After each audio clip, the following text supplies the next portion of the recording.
bilang lu capek trading kalau ternyata yang bikin lu capek bukan market, tapi ekspektasi lu sendiri yang gak realistis. Gue tahu rasanya ngerasa stuck, malas buka chart, terus mulai mikir apa gue salah jalan ya. Tapi bisa jadi bukan strateginya yang salah. Bukan juga marketnya yang jahat. Tapi karena dari awal lu naruh beban yang terlalu berat di trading ini. Kebanyakan orang masuk ke dunia trading itu bawa ekspektasi kayak gini.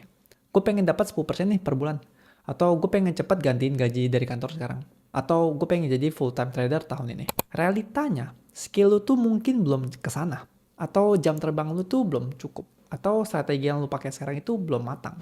Dan begitu hasilnya nggak sesuai ekspektasi lu mulai merasa stres dan lu mulai frustasi. Bukan karena ekspektasi lu salah, tapi karena standar yang lu buat itu terlalu tinggi dan terlalu cepat waktunya. Dan di video ini akan gue bahas 3 sisi, yaitu ekspektasi palsu yang umum banget di kalangan trader, dan dampak mentalnya yang jarang disadari, dan bagaimana cara untuk ngebangun ekspektasi yang realistis tanpa bikin lu stuck. Oke, kita bahas dulu dari ekspektasi yang sering ngejebak trader. Yang pertama, profit bulanan harus stabil nih. Dan mungkin lu kira setiap bulan harus profit terus. Dan kalau bulan ini hasilnya minus 5%, lu berarti gagal gitu. Bukan. Padahal, market nggak peduli sama profit, loss, atau target bulanan lu. Lu bisa aja loss 3 bulan berturut-turut, lalu di bulan keempat lu dapat profit 18% katakan. Dan secara tahunan, lu bisa tetap profit. Masalahnya, di sini lu pengen semuanya lancar, konsisten per bulan, dan rapih, terstruktur. Sayangnya, market itu chaos, random, dan hasil trading itu nggak ada yang bisa tahu 100%. Kadang, hasil yang stabil malah bikin kita itu lupa sama prosesnya. Ekspektasi kedua, trading bisa jadi penghasilan utama dalam waktu 6 bulan. Mungkin lu lihat di sosial media influencer-influencer atau public figure yang sering posting profit, withdraw sekian dolar, atau pencapaian mereka itu yang luar biasa. Dan lu mulai mikir, gue juga bisa. Gue bisa banget nih pasti. Tapi lu nggak lihat di balik itu semua. Mereka udah pernah gagal dan mungkin mereka pernah burnout ataupun stres atau mental breakdown. Atau mereka sukses bukan karena hasil dari real trading. Dan jika lu baru trading kurang dari 1 tahun, tapi pengen punya dapat hasil kayak mereka yang udah berproses lebih dari 10 tahun dalam waktu 1 tahun nih, that's pressure guys. Itu bukan motivasi. Itu bakal ngebebanin lu secara mental dan psikologi lu. Dan lu bakal ngerasa orang lain itu jauh lebih sukses dari lu dan lu merasa ketinggalan jauh. Ekspektasi ketiga, strategi gua harus punya win rate yang tinggi. Begitu strategi lu win rate-nya jatuh ke 40%, 30%, lu langsung ganti arah. Padahal banyak pro trader itu punya win rate-nya itu di bawah 50%. Tapi tetap aja gila-gilaan profitnya. Selama risk reward-nya itu masuk. Dan lu ngejar perasaan untuk sering menang. Bukan ngejar akumulasi profit dalam jangka panjang. Terus dampak mental ke lu apa? Lu mungkin bakal ngerasa capek karena loss. Padahal, lu capek itu karena lu bandingin diri lu sendiri sama orang lain. Lu ngerasa gua harus sudah bisa profit segini. Atau lu ngerasa gagal. Padahal sebenarnya lu cuma lagi berproses ke sana. Dan kadang kita terlalu fokus sama hasil yang terlalu instan. Dan kita itu lupa kalau trading itu maraton, bukan sprint. Dan gue yakin banget, pasti pernah ada momen dimana lu ngerasa capek banget. Tapi sebenarnya itu karena lu ngejar hasil yang terlalu cepat. Lu pasti pernah ngalamin itu. Dan itu bukan lelah karena hasil.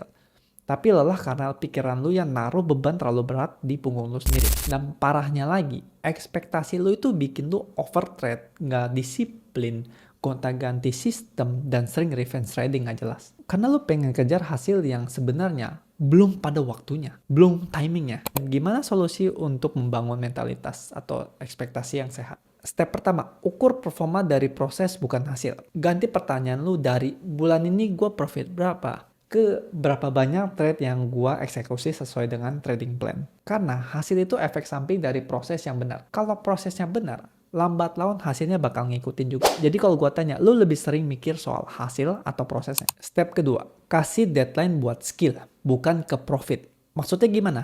Gini, misal gue kasih waktu 3 bulan untuk bisa entry dengan confidence tanpa ragu-ragu. Atau gue mau ngerti dunia trading ini 100% dan gimana cara kerja gue dan strategi sebelum masuk ke live trading. Itu achievable dan terukur. Dan itu ngasih lu rasa puas, bukan stres. Dengan cara ini lu bisa fokus sama diri lu sendiri dan bukan bandingin diri lu dengan orang lain.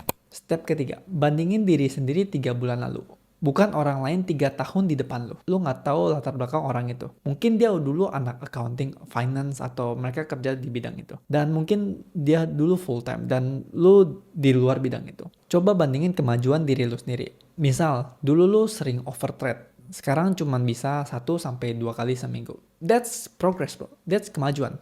It's good. Jadi menurut gimana? Kalau lu bandingin diri lu sendiri sama orang lain, biasanya lu ngerasa lebih lega atau justru lu makin tertekan? Gue nggak bilang lu salah punya mimpi tinggi. Tapi kalau mimpi lu terlalu tinggi dan jadi beban, itu malah bakal stop lu. Itu bakal bikin lu capek terus. So, yang gue bisa bilang adalah jangan buru-buru jadi full time trader. Jangan buru-buru pengen stabil, jangan buru-buru pengen profit gede. Yang penting bukan cepat hasil, tapi gimana lu tetap waras dan tetap tahan di market ini lebih lama dari yang lain. Karena pada akhirnya yang survive yang unggul. Di sini gue cuma sharing berdasarkan pengalaman gue. Siapa tahu bisa ngebantu lu dari spot yang berbeda. Coba drop komentar di bawah apa hal terberat lu dalam atasin ekspektasi lu sendiri. Dan jangan lupa like atau share ke teman lu yang lagi frustasi atau berproses.